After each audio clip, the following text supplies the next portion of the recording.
3부로 돌아왔습니다. 아시다시피 3부에서는 제가 어떤 특정 주요 이슈에 대해서 논하는 시간을 가지는데요. 오늘은 제가 아이템을 2개를 꼽아왔습니다. 우선 첫 번째 아이템입니다. 제목은 가짜뉴스 잡는다는 그분이... 누구 얘기하냐고요? 표창원 의원입니다. 더불어민주당 국회의원이시죠? 표 의원이 또 구설에 올랐습니다. 우리 지난번에는 뭐 더러운 잠이라는 그 예술 작품을 국회에 전시하도록 해서 이 박근혜 전 대통령에 대한 여성성을 희롱해가지고 큰 논란이 일어섰죠. 뭐 그 외에도 국회에서 이 보좌관들에게 함부로 막 호통을 치면서 갑질을 하는 논란도 있었고, 기타 등등 다양한 어떤 이슈를 생산하시는 분이십니다. 이게 뭐 워낙에 유명하셨던 이 소위 말하는 SNS 뭐 인플루언서라고 하나요? 뭐 속된 말로는 관종이라고도 하는데, 뭐 이 부분은 제가 명예훼손이 될 수 있으니까 말을 좀 아끼겠습니다. 아무튼 워낙에 이 트위터에서 이슈 모으고 사람들한테 주목받는 걸 좋아하시는 분이다 보니까 국회의원이 되고 나서도 계속해서 막 뭔가 이슈를 만드시고 논란의 중심에 서 있는 것 같은데요. 최근에는 가짜뉴스로 이슈가 됐습니다. 먼저 이 가짜뉴스로 왜 이슈가 됐냐, 이 문제의 본질을 살피기 위해서는 좀 맥락을 알아야 하는데요. 표창원 의원이 본인의 의정활동을 굉장히 홍보를 많이 하는 타입이십니다. 뭐 이런 법을 만들 것이다, 이런 법을 만들자, 뭐 이렇게 굉장히 본인의 블로그부터 시작해서 소셜미디어 등등을 통해서 굉장히 강조를 많이 하는데, 그중 하나가 이 가짜뉴스 강력처벌법을 추진하겠다는 의사를 내비추면서 아주 활발한 광고를 했었습니다. 홍보죠, 정확히는. 이게 뭐였냐면은 정보통신망 이용 촉진 및 정보보호에 관한 법률이 이 법률에 새로운 처벌 조항을 마련하겠다고 선언을 한 겁니다. 그러니까 이 현행법상으로 최근 문제가 되고 있는 이 가짜뉴스가 처벌도 힘들고 이 현행법의 가짜뉴스의 적용이 힘들다, 뭐 이런 부분에 대해서 실효성이 떨어지니까 이거를 좀 강화하자, 뭐 이런 내용이었는데요. 뭐 이 표 의원이 당시 지적한 문제의식에 대해서는 저도 상당 부분 어느 정도 공감을 하는 편입니다. 우선 뭐 정보통신망 이용 촉진 및 정보보호에 관한 법률이 이 정보통신망을 이용한 사생활 침해 혹은 명예훼손만을 처벌하는 한계를 가지고 있고, 또 공직선거법 같은 경우는 처벌 대상을 당선되거나 당선되지 못하게 할 목적이 있는 경우, 또는 후보자 등에 대한 허위 사실의 경우에만 이렇게 한정되어서 이 적용이 되기 때문에 뭔가 문제가 있다. 즉 가짜뉴스, 지금 뭔가 새로운 형태로 계속 문제가 되고 있는 가짜뉴스를 잡는 데에는 조금 한계가 있다, 뭐 이런 지적이 있었습니다. 뭐 저도 공감을 하는 편이에요. 저도 아시다시피 가짜뉴스 신고센터장으로 있으면서 뭐 대선 기간뿐만 아니라 현재 정치권 주요 이슈가 되고 있는 가짜뉴스를 잡는 데 많이 노력을 경주를 하고 있고, 보고 있으면은 현행법상 좀 한계가 있는 부분이 많습니다. 왜냐하면 이 가짜뉴스라는 게 워낙에 다양한 형태로 퍼져나가거든요. 소셜미디어, 뭐 블로그 등등등. 뭐 가짜뉴스를 만드는 것만 처벌할 것이냐, 이걸 만들어서 배포하는 것도 처벌할 것이냐, 그렇다면은 배포하는 것까지 처벌하면은 내가 페이스북에서 가짜뉴스에 좋아요를 누른 거, 가짜뉴스에 공유를 하는 거, 가짜뉴스를 가져가지고 같이 푸는 거, 이런 것까지 처벌할 것이냐, 이런 부분이 굉장히 좀 모호하기 때문에 뭔가 논란이 많은 거죠. 왜냐하면 이걸 또 뭔가 공유하는 행위, 거기에 찬동하는 행위까지 처벌을 하게 되면은 자칫 표현의 자유, 발언의 자유를 해칠 수 있는 게 아니냐, 뭐 이런 논란도 좀 있고요. 그래서 굉장히 좀 민감한 부분인데, 표창원 의원 같은 경우는 이러한 부분을 보완하기 위해서 컨텐츠 제작 단계에서부터 유포, 전송하는 행위까지를 이 수사기관이 대응할 수 있는 구체적인 법률상의 근거를 마련하기로 했습니다. 뭐 논란의 소지도 있을 것이고 좀 더 얘기를 해봐야 할 부분이고 사회적 공론화도 좀 있어야 할 부분이겠지만, 뭐 의도까지는 좋습니다. 그런데 이 문제는 본인께서 이 가짜뉴스 컨텐츠를 제작 단계에서부터 유포, 심지어는 유포하는 행위, 그리고 전송하는 행위까지 수사기관이 대응할 수 있는 법적 근거를 마련하겠다고 한 본인께서 이 자유한국당이나 자신의 정적을 꾸짖으며 이 가짜뉴스 이 방지법을 만들겠다고 했던 그 본인께서 가짜뉴스 유포 행위를 했다는 겁니다. 그런데 또 이렇게 해놓고 사과하면 될 걸 가지고 너무 뻔뻔하게 끝까지 고집을 피우고 계세요. 이게 뭐냐면은 7월 28일에 표창원 의원이 본인 SNS에 한 기사를 공유를 했는데요. 이 기사가 뭐냐면은 이 블랙리스트 혐의와 관련해서 조윤선 전 문체부 장관이 무죄 판결이 나자 이 선고를 내린 당시 황병헌 판사였습니다. 황병헌 판사에 관한 기사였습니다. 기사 제목을 읽어드리겠습니다. 조윤선 집행유예 황병헌 판사 땡땡땡 점점점 라면 훔친 사람엔 징역 3년 6개월 선고. 이게 무슨 내용이냐면은 지난 2015년에 영업이 끝난 분식점에 몰래 들어가서 동전 2만 원어치와 라면 10개를 훔친 김모 씨에게 징역 3년 6개월이 선고된 이 논란이 있었습니다. 그래서 이게 너무한 선고다 이런 논란이 있었는데 그걸 선고한 게 황병헌 판사라는 기사 내용이었습니다. 표창원 의원은 이 기사를 공유를 하면서 소셜미디어에 이렇게 얘기를 했습니다. 원래 기사를 공유를 하면은 기사 링크를 이렇게 쓰고 그 위에 자신의 멘션을, 그러니까 자신의 주장을 담을 수가 있죠. 그때 어떻게 썼냐면은 동문 법조인끼리 감싸기, 그들만의 세상, 하늘도 분노에 비를 내리는 듯하다 이러면서 헌법, 법률, 국가를 사유물로 여기는 자들이라고 썼습니다. 명백히 이 기사를 언급을 하면서 황병헌 판사를 비난하는 내용의 공유였습니다. 당연히 이런 공유가 올라오고 나니까 소셜미디어 난리가 났죠. 평소에 표창원 의원을 팔로잉하는 팔로워들부터 해서 일반 네티즌들까지 뭐야 진짜야? 아니 황병헌 판사가 라면 훔친 사람한테 3년 6개월 선고하고 조윤선 전 장관한테는 무죄를 선고했다고 해서 막 화를 내는 겁니다. 아니 법원에서 증거를 가지고 법적 문제가 없다고 판단을 하여 무죄 판결을 내린 것에 대해서 현직 국회의원이라는 자가 이걸 가지고 마녀 사냥하듯이 감정적으로 선동을 하는 것은 잘못된 거죠. 이거는 명백한 사법권 침해입니다. 그런데 단순히 이 행위뿐만이 아닙니다. 문제는 이 기사 자체가 가짜뉴스였다는 겁니다. 이 기사가 올라가고 나니까 법원이 즉각 반박을 했습니다. 서울중앙지법은요, 황병헌 판사가 해당 재판을 담당한 적이 없을 뿐 아니라 그러한 판결을 내린 적도 없다고 반박을 했습니다. 밑도 끝도 없는 거짓말이라는 거죠. 이 기사는 그냥 황병헌 판사에 대한 개인적인 명예훼손이자 아무 근거 없는 선동이라는 겁니다. 그런데 표창원 의원은 이거를 공유해가지고 유포함과 동시에 비난 여론을 조성을 했는데 명백히 일조했습니다. 아니 뭐 하늘도 분노의 비를 내리는 듯하다. 헌법, 법률, 국가를 사유물로 여긴 자들, 동문 법조인끼리 감싸기다. 이렇게 아주 명백하게 정의를 했다는 말이죠. 이거는 명백한 여론 재판을 유도한 것이자 사법권 침해이며 또 동시에 가짜뉴스 유포행위이자 선동입니다. 그래서 논란이 일었습니다. 뭐라고 논란이 일었냐고요?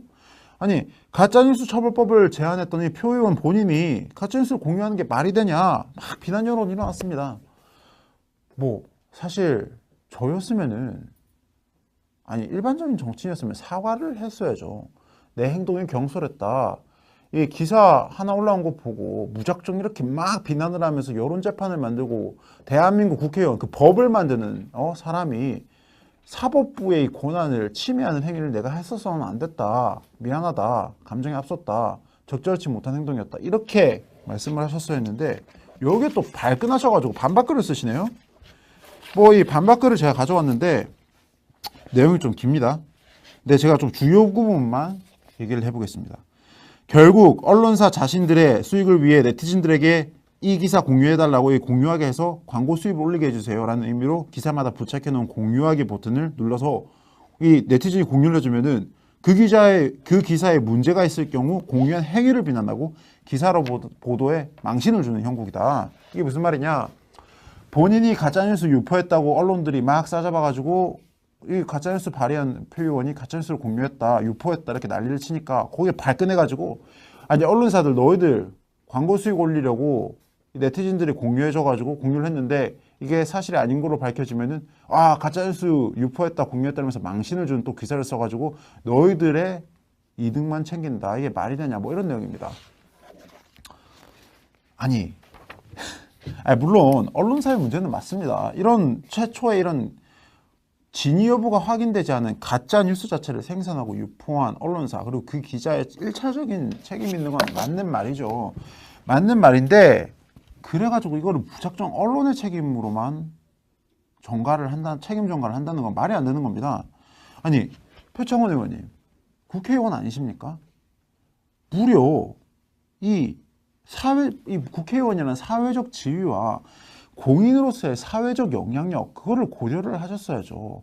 그 정도로 법을 만드는 사람이면은 본인이 그 기사 하나 해서 막 분노해가지고 무슨 뭐 하늘도 분노한다, 뭐 이 동료 법조인끼리 감싸는 짓이다, 이렇게 말도 안 되는 선동성 멘트를 하시기 전에 먼저 최소한의 팩트 체크는 하셨어야죠. 본인이 국회의원인데, 법을 만드는 국회의원인데 그런 것도 하지 않고 이 사법권을 침해를 하면서 막 선동을 하셔놓고 정작 문제가 터져나니까 나는 몰랐다, 이거 기사 만든 사람 잘못이다, 무작정 언론사에 책임만 전가한다는 게 말이 됩니까? 본인이 가짜뉴스 방지법 얘기할 때는 컨텐츠를 제작하는 것뿐만 아니라 유포하는 행위까지 처벌할 수 있는 법적 근거를 만들겠다고 하지 않으셨습니까? 이거 본인이 유포하신 겁니다. 이 수많은 수십만에 달하는 팔로워들 앞에서 이 황병환 판사 잘못한 것도 없는, 심지어는 황병환 판사는 지금까지 이전 정부에 굉장히 불리한 판결을 많이 내렸어요. 그런데 그분이 조윤선 전 장관에 대해서 혐의를 입증할 만한 증거가 없어가지고 무죄 판결을 내렸는데, 그거를 가지고 막 이렇게 마녀사냥까지 하면서 황병환 판사를 마치 동료 법조인끼리 감싸고 잘못된 관행이고 하늘도 분노하게 한 그런 법조인으로 만든 게 그게 정상입니까? 본인이 잘못을 하셨으면 그냥 인정을 하고 사과를 하십시오. 부끄럽진 않습니까? 무슨 끝까지 아니라고 우기고 이 말장난까지 치시면서 이 언론까지 책임져 가는 모습, 이거 무슨 사춘기 소년이 싸우고 나서 자기 잘못한 거 알면서 끝까지 막 버티면서 얼굴 핏대어 싸우면서 끝까지 우기는 그런 행동으로밖에 안 보입니다. 아니, 나이도 어느 정도 있으시고 사회적 지위도 있으시고 그 정도의 팔로워도 있으시고 사회적 어떤 영향력도 있으시면은 거기에 걸맞게 좀 무게감 있는 행동을 하셔야죠. 언제까지 그렇게 트위터리안에 싸움질 하던 소위 말하는 다른 관심종자들처럼 그 수준의 이슈 메이킹만 하실 겁니까? 저는 대한민국 국회 배지를 다신 국회의원이라면은 자신의 발언에 책임을 지고 잘한 거는 잘했다고 추켜 세우되 자신이 잘못한 거에 대해서는 인정을 하고 과감히 사과할 줄 아는 그런 어른의 자세가 필요하다고 합니다. 표 의원님 부탁드리겠습니다. 사과하십시오. 이 법률에 새로운 처벌 조항을 마련하겠다고 선언을 한 겁니다.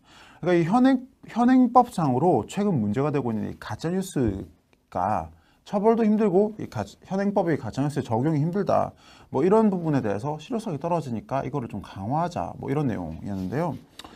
뭐 이 표 의원이 당시 지적한 문제의식에 대해서는 저도 상당 부분 어느 정도 공감을 하는 편입니다. 우선 뭐 정보통신망 이용 촉진 및 정보보호에 관한 법률이 이 정보통신망을 이용한 사생활 침해 혹은 명예훼손만을 처벌하는 한계를 가지고 있고, 또 공직선거법 같은 경우는 처벌 대상을 당선되거나 당선되지 못하게 할 목적이 있는 경우 또는 후보자 등에 대한 허위 사실의 경우에만 이렇게 한정되어서 이 적용이 되기 때문에 뭔가 문제가 있다. 즉 가짜뉴스, 지금 뭔가 새로운 형태로 계속 문제가 되고 있는 가짜뉴스를 잡는 데에는 조금 한계가 있다, 뭐 이런 지적이 있었습니다. 뭐 저도 공감을 하는 편이에요. 저는 관종이라고도 하는데 뭐 이 부분은 제가 명예훼손이 될 수 있으니까 말을 좀 아끼겠습니다. 아무튼 워낙에 이 트위터에서 이슈 모으고 사람들한테 주목받는 걸 좋아하시는 분이다 보니까 국회의원이 되고 나서도 계속해서 막 뭔가 이슈를 만드시고 논란의 중심에 서 있는 것 같은데요.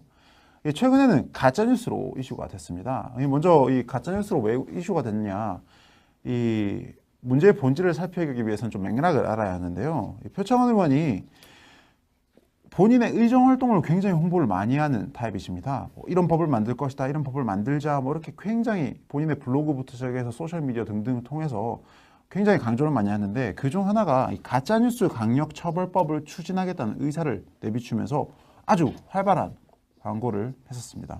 홍보죠, 정확히는. 이게 뭐였냐면은 정보통신망 이용 촉진 및 정보보호에 관한 법률이 로 아시다시피 가짜뉴스 신고센터장으로 있으면서 뭐 대선 기간뿐만 아니라 현재 정치권 주요 이슈가 되고 있는 가짜뉴스를 잡는 데 많이 노력을 경주를 하고 있고, 보고 있으면은 현행법상 좀 한계가 있는 부분이 많습니다. 왜냐하면 이 가짜뉴스라는 게 워낙에 다양한 형태로 퍼져나가거든요. 소셜미디어, 뭐 블로그 등등등. 뭐 가짜뉴스를 만드는 것만 처벌할 것이냐, 이걸 만들어서 배포하는 것도 처벌할 것이냐, 그렇다면은 배포하는 것까지 처벌하면은 내가 페이스북에서 가짜뉴스에 좋아요를 누른 거, 가짜뉴스에 공유를 하는 거, 가짜뉴스를 가져가지고 같이 푸는 거 이런 것까지 처벌할 것이냐 이런 부분이 굉장히 좀 모호하기 때문에 뭔가 논란이 많은 거죠. 왜냐하면 이걸 또 뭔가 공유하는 행위, 거기에 찬동하는 행위까지 처벌을 하게 되면은 자칫 표현의 자유, 발언의 자유를 해칠 수 있는 게 아니냐 뭐 이런 논란도 좀 있고요. 그래서 굉장히 좀 민감한 부분인데 표창원 의원 같은 경우는 이러한 부분을 보완하기 위해서 3부로 돌아왔습니다. 아시다시피 3부에서는 제가 어떤 특정 주요 이슈에 대해서 논하는 시간을 가지는데요. 오늘은 제가 아이템을 2개를 꼽아왔습니다. 우선 첫 번째 아이템입니다. 제목은 가짜뉴스 잡는다는 그분이 누구 얘기하냐고요? 표창원 의원입니다. 더불어민주당 국회의원이시죠.